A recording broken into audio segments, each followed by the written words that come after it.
So there are experts who have said that based on their guidance, profit making will not roll in for Jumia in the next 3 years. So what's the big deal about the IPO? As a tech investment enthusiast, what is this to you?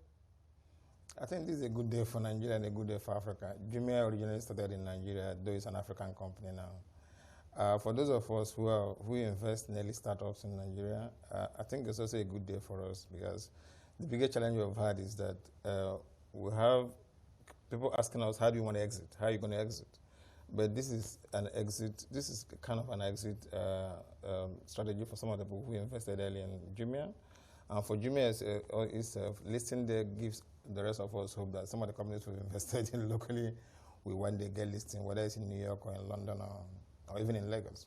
So you're on the plus optimist sides of the divide. Now, the IPO was supposed to initially take place yesterday, but was moved by a day. Now, Jumia has come out to say that they had to defer by a day because they released market information and they needed to give investors some 24 hours to digest those bits of information. But there are those on the flip side, the market watchers, who are saying that Jumia may have, in actual sense, moved by 1 day in order to allow market make its way around, also news around Uber's IPO. So what are you entertaining any fears, or should the question be, what are your expectations as Jumia does in fact go to the New York Stock Exchange to ring that bell and make the announcement officially today, declaring it open? I think Jumia deserves its own day. If Uber is coming a day before that, and they have to shift. Uber is a larger company. Uber is an American company. Uber has a larger global brand than Jumia, even though they're younger, by the way. I think they're younger. But Jumia deserves its own day, and Africa deserves its own day. So if they have to shift a day for that, I'm not aware this is the reason, but if they have to shift a day for that, and it gives them their own day, I think that's quite good. Collins, help me understand this information that we are seeing. That I don't want to use the word trend, but I'll let you decide what that will be. We're looking at the books based on the market guardians given by Jumia. We're not making profit at the moment. We are thriving on confidence immersed in us, invested in us by our investors. No profit yet, but this is the IPO. Same thing for Uber, unveiling their IPO and then warning that they may not make profit in the near term. Is this a trend we are seeing? Well, if you're an early stage investor, if you're an angel investor, it's called patient capital. That means a lot of times when you invest, you expect that the money stays a long time before you start getting returns. Certain companies take a long time to build. And if you are in to make a quick buck and get out, I don't think you are the right person to invest in such entities. So Jumia needs to raise more money to keep its expansion and its growth. At this point, some of the investors attracted to Jumia are not looking at making a quick buck and getting out. So they have to keep raising money from different kinds of investors until they get to a point where they start making money. So making a loss at this point, it's not a concern for the kind of investors who invest in that. It's inconsequential. It's not as inconsequential. I mean, you worry that eventually you hope that money is still going to be made. But based on their trend, there are some numbers that are quite positive over the time they've been in operations. It's not every investor that gets attracted to that kind of investment.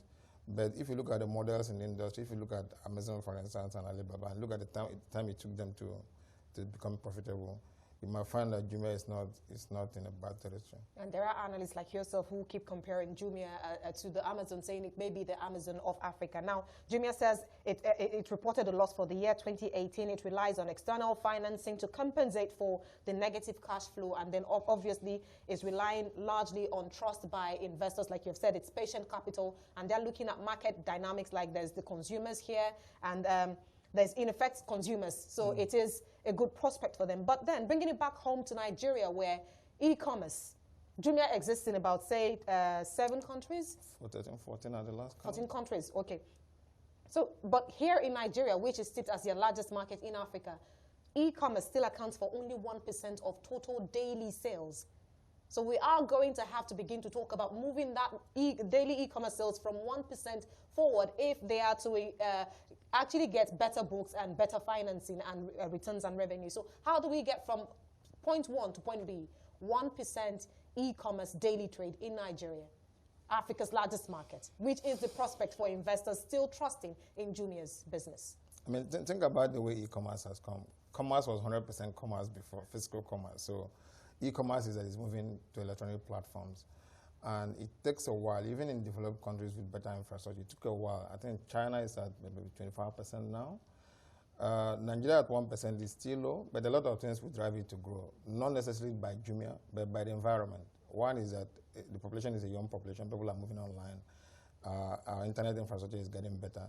Some of those things will drive the growth. So it's not necessarily, and then the purchasing power of the middle class. Now, Jumia was on a tier before. They were doing quite well.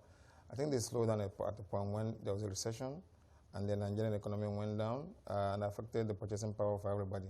Once the economy resets and starts growing again, and the middle class gets comfortable, their shopping habits will change, and more people go online. So what is this to the tech ecosystem in Nigeria?